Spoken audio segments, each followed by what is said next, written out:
Bismillahirrahmanirrahim. Assalamualaikum warahmatullahi wabarakatuh. Salam sejahtera untuk kita semua. Semoga semua dalam keadaan sehat walafiat. Salam jumpa kembali di mata kuliah Logika dan Algoritma pada pertemuan yang kedua. Baik, untuk pertemuan yang kedua kita akan membahas terkait dengan pengantar logika dan algoritma.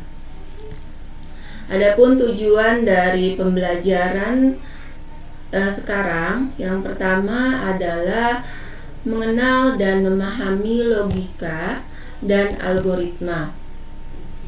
Dan yang kedua adalah membuat contoh penyelesaian masalah dengan menggunakan konsep logika.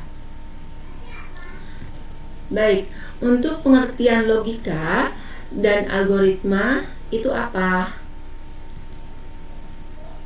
Nah, logika itu sendiri adalah kemampuan seseorang manusia untuk berpikir dengan akal tentang suatu permasalahan, menghasilkan sebuah kebenaran, dibuktikan dan dapat diterima akal. Logika seringkali dihubungkan dengan kecerdasan seseorang yang mampu berlogika dengan baik. Sering orang menyebutnya sebagai pribadi yang cerdas.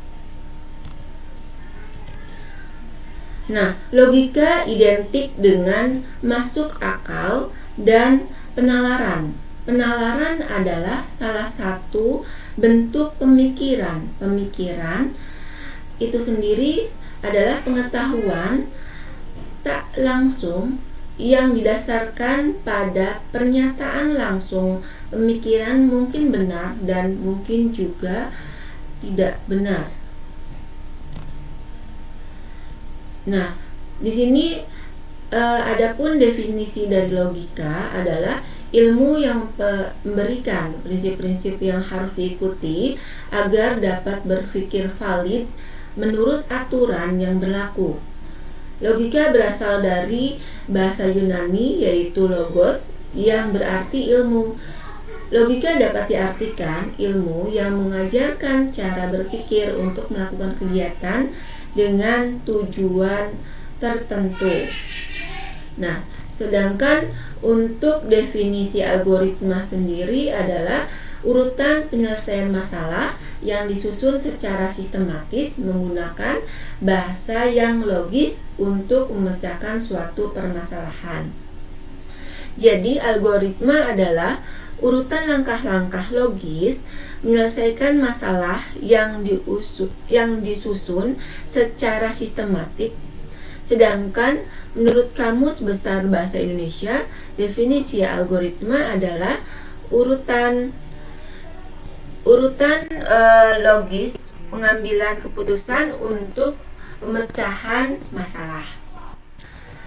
Nah, untuk contoh dari permasalahan itu sendiri adalah ilmu yang mempelajari cara menyelesaikan suatu masalah berdasarkan urutan langkah terbatas yang disusun secara sistematis dan menggunakan bahasa yang logis dengan tujuan tertentu.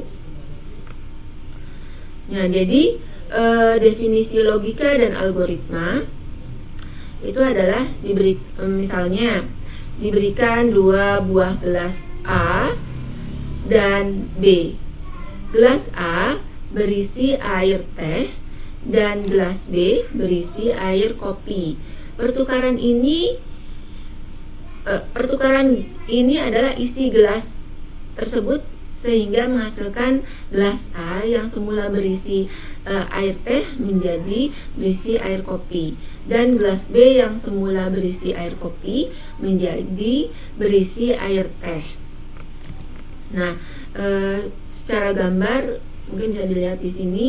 Ini adalah pertukaran isi gelas A dan gelas B, di mana A ini adalah berisi air teh dan B adalah berisi air kopi. Nah, untuk penyelesaiannya, yang pertama adalah siapkan gelas cadangan, yaitu gelas C. Terus kemudian tuangkan air teh dari gelas A ke dalam gelas C. Gelas A menjadi kosong. Nah, selanjutnya tuangkan air kopi dari gelas B ke dalam gelas A. Gelas B menjadi kosong kan? Nah, selanjutnya baru tuangkan air teh dari gelas C ke dalam gelas B. Oke. Nah, tapi sebelum masuk ke sini, dari contoh tersebut dapat dilihat bahwa penyelesaian permasalahan pertukaran isi dua buah gelas sampai sederhana di sini digunakan urutan langkah yang masuk akal atau logis sehingga isi dari keduanya sudah berpindah media dari A ke B dan dari B ke A. Inilah yang dinamakan algoritma. Nah, untuk contoh lainnya adalah di sini membuat algoritma untuk menghitung luas lingkaran. Nah, untuk menghitung luas lingkaran, yang harus kita lakukan yang pertama adalah menentukan nilai jari-jari atau R lingkaran, terus menentukan nilai Pi-nya, kemudian menghitung luas lingkaran dengan cara mengkalikan nilai jari-jari atau R, maka luas lingkaran ditemukan, kemudian adalah selesai. Nah, logika sebaiknya jangan berpikir terlalu rumit. Jadi saat kita menggunakan logika itu sebaiknya jangan berpikir terlalu rumit tentang sebuah masalah, karena belum tentu masalah itu rumit.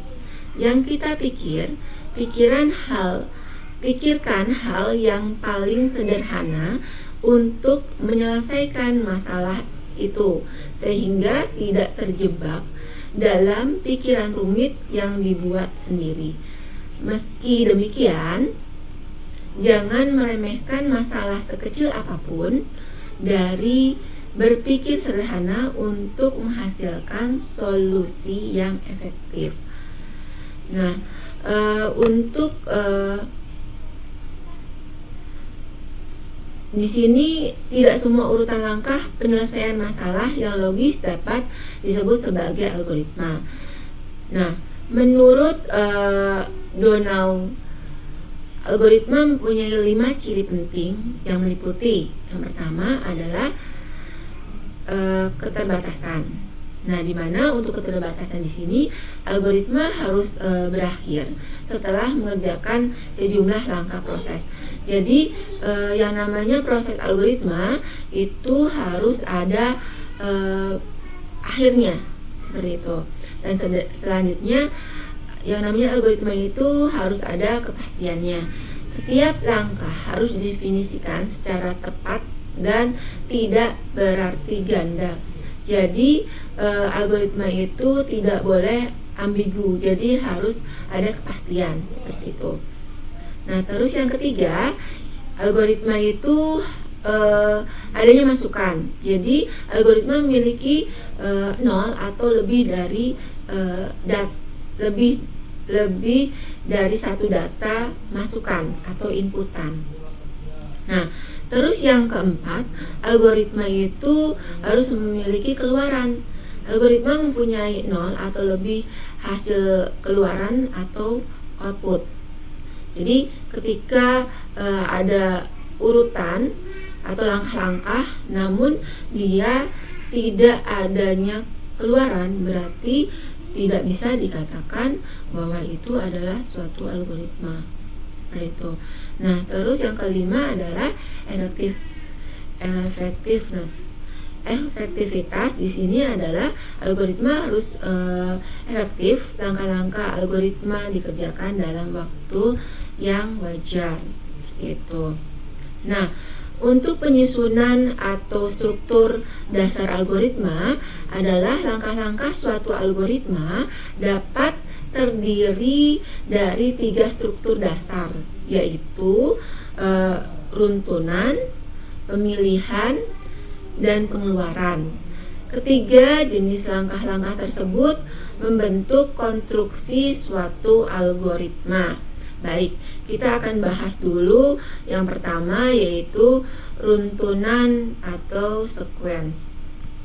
Nah, untuk runtunan itu adalah sebuah runtunan terdiri dari 1 atau lebih instruksi. Setiap instruksi dikerjakan secara berurutan sesuai dengan urutan penulisannya. Misal contohnya ada operasi algoritma seperti 4 ditambah 3 dikali 7. Nah, itu kan hasilnya sama dengan 49. Tapi bila urutan aksinya dirubah atau kita urutan aksinya itu tidak plus dulu, kita langsung misalnya 4 tambah 3 kali 7. Nah, nanti untuk hasilnya pun akan berbeda. Hasilnya pasti akan 25. Berbeda dengan ketika kita menjumlahkan dulu 4 plus 3 baru dikalikan 7, nanti hasilnya 49. Seperti itu. Jadi untuk runtunan itu harus dilakukan secara berurutan, begitu. Nah, contoh lainnya adalah untuk runtunan aksi adalah algoritma penukaran 2 bilangan bulat. Jadi di sini kita yang pertama harus kita lakukan adalah kita mendeklarasikan A, B, dan C sebagai bilangan bulat. Nah, kemudian masukkan nilai A dan B. Terus selanjutnya adalah masukkan nilai A ke dalam C. Terus masukkan nilai B ke dalam A. Kemudian masukkan nilai C ke dalam B. Nah, itu urutannya, jadi harus berurutan. Ketika tidak sesuai dengan urutannya, maka untuk hasilnya pun akan tidak sesuai. Seperti itu. Baik, kita lanjut ke yang kedua, yaitu terkait dengan pemilihan atau selection. Nah, untuk selection atau pemilihan, kadangkala terdapat suatu kejadian yang baru akan dikerjakan jika suatu kondisi tertentu telah terpenuhi. Nah, di sini kondisi itu sendiri adalah persyaratan yang dapat bernilai benar atau salah. Jadi, salah atau beberapa instruksi hanya dilaksanakan apabila kondisi bernilai benar. Sebaliknya, apabila salah, maka instruksi tidak akan dilaksanakan. Nah, kita contohnya itu misalnya ada kasus pemilihan dalam penentuan bilangan genap atau bilangan ganjil. Nah, pertama yang harus kita lakukan adalah masukkan bilangan sebagai sebuah bilangan bulat. Terus yang kedua, bagi bilangan dengan angka 2. Nah, kemudian simpan nilai sisa pembagian dalam variabel sisa. Selanjutnya, jika nilai sisa sama dengan 0, maka kerjakan langkah yang keempat. Nah, di langkah yang keempat itu tampilkan untuk yang nilai genap ke layar.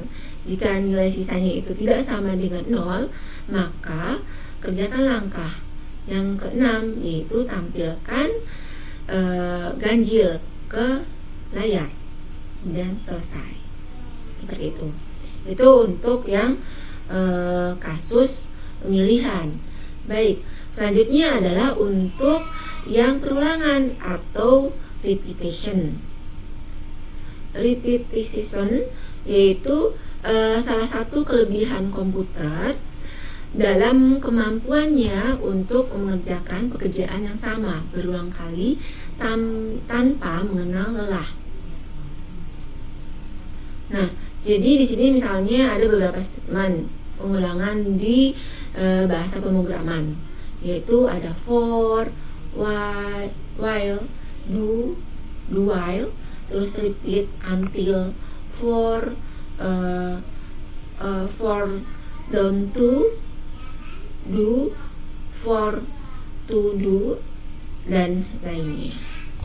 Nah, baik, kita ke contoh. Nah, di sini ada sebagai contoh adalah menampilkan huruf tertentu sebanyak n kali ke layar sebagai berikut. Jadi misalnya yang urutan pertama itu adalah kita mendeklarasikan variabel huruf untuk menyimpan karakter yang akan ditampilkan. Terus yang kedua yaitu kita mendeklarasikan variabel n untuk menyimpan banyaknya perulangan. Nah, terus yang ketiga itu adalah mendeklarasikan variabel counter yang digunakan sebagai counter perulangan yang sudah dilakukan. Terus berikutnya, masukkan sebuah karakter dan simpan dalam variabel huruf. Terus urutan yang kelima, masukkan banyaknya perulangan yang diinginkan dan simpan dalam variabel n. Terus set nilai counter dengan 0, tampilkan huruf ke layar. Terus lakukan penambahan counter dengan 1. Jika nilai counter itu kurang dari n, maka kerjakan langkah yang ke-6. Jadi balik lagi ke langkah yang ke-6. Nah, terus jika nilai counternya sama dengan n, maka selesai. Seperti itu. Itu adalah untuk yang pengulangan. Seperti itu. Baik, kita lanjut ya. Nah, selanjutnya kita akan berbicara terkait dengan perbedaan algoritma dan pemrograman. Jadi, algoritma adalah yang sudah saya ungkapkan di awal, bahwa algoritma adalah urutan langkah-langkah terbatas yang disusun secara sistematis dan menggunakan bahasa yang logis dengan tujuan menyelesaikan suatu masalah tertentu. Seperti itu. Jadi di sini untuk formula dari beberapa pakar komputer menyatakan program itu sama dengan maksudnya formula program itu adalah sama dengan algoritma plus bahasa pemrograman. Nah, itu disebut dengan formula program, begitu. Nah, untuk pembuatan algoritma itu harus memperhatikan kaidah-kaidah seperti berikut ini, yaitu yang pertama, pembuatan atau penulisan algoritma tidak tergantung pada bahasa pemrograman manapun. Jadi artinya penulisan algoritma independen dari bahasa pemrograman dan komputer yang memprosesnya.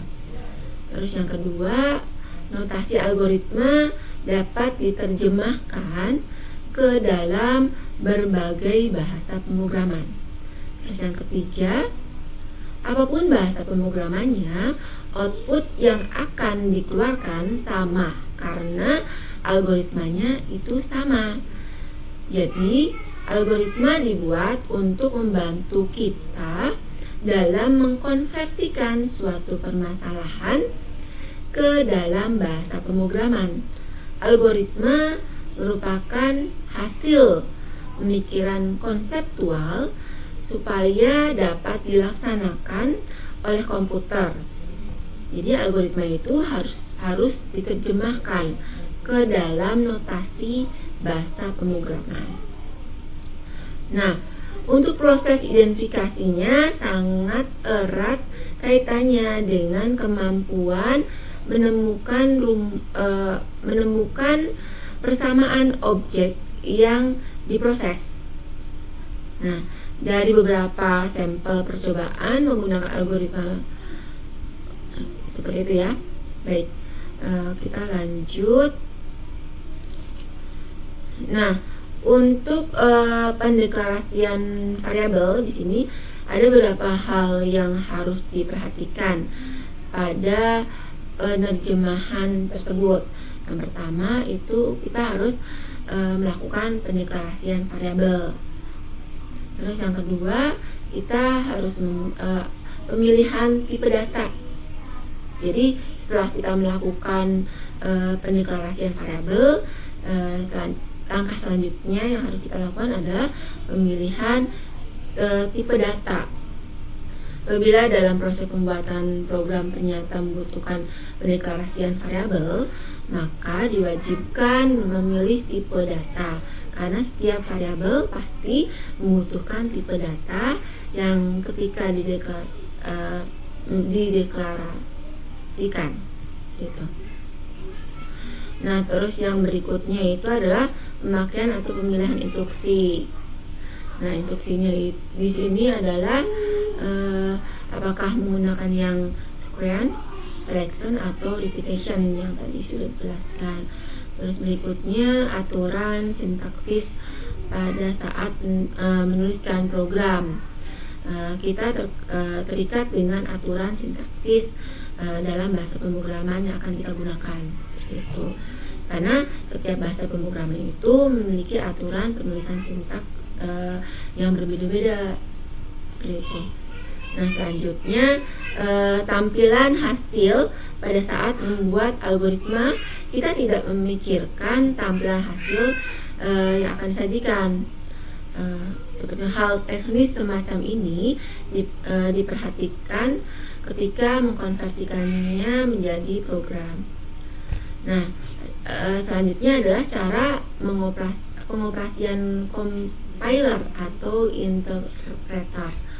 Nah, bahasa pemrograman yang digunakan termasuk dalam kelompok compiler atau interpreter. Masing-masing memiliki cara pengoperasian yang bisa saja berbeda. Nah, agar dapat dikerjakan oleh komputer, algoritma harus ditulis dalam notasi bahasa pemrograman. Beberapa instruksi yang dapat dipahami oleh komputer sehingga dinamakan program. Jadi, program adalah perwujudan atau implementasi teknik algoritma yang ditulis dalam bahasa pemrograman tertentu sehingga dapat dilaksanakan atau dapat dijalankan oleh komputer. Nah, di sini ada komponen-komponen utama komputer, yaitu komputer sebagai mesin pemproses terdiri dari 4 komponen, yaitu ada unit input, ada output, ada proses sentral. Nah, di sini ada CPU, ada central processing unitnya, dan berikutnya itu adalah ada memori, seperti itu. Baik,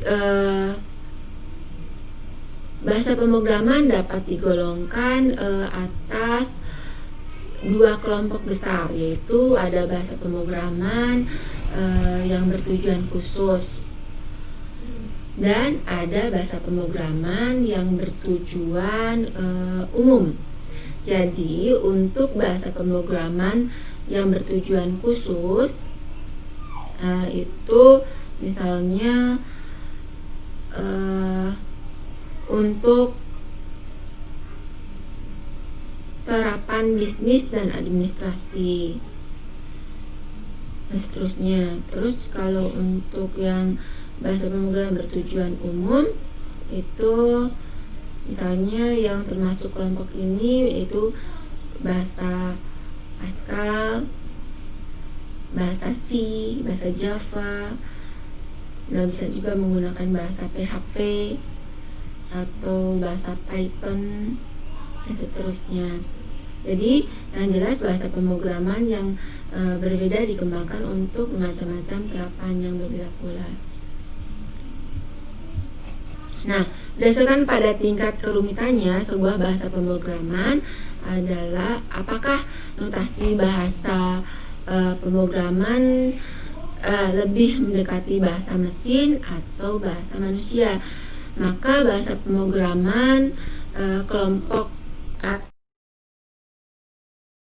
menjadi dua macam. Itu yang tadi, ada bahasa pemrograman tingkat tinggi dan bahasa pemrograman tingkat rendah.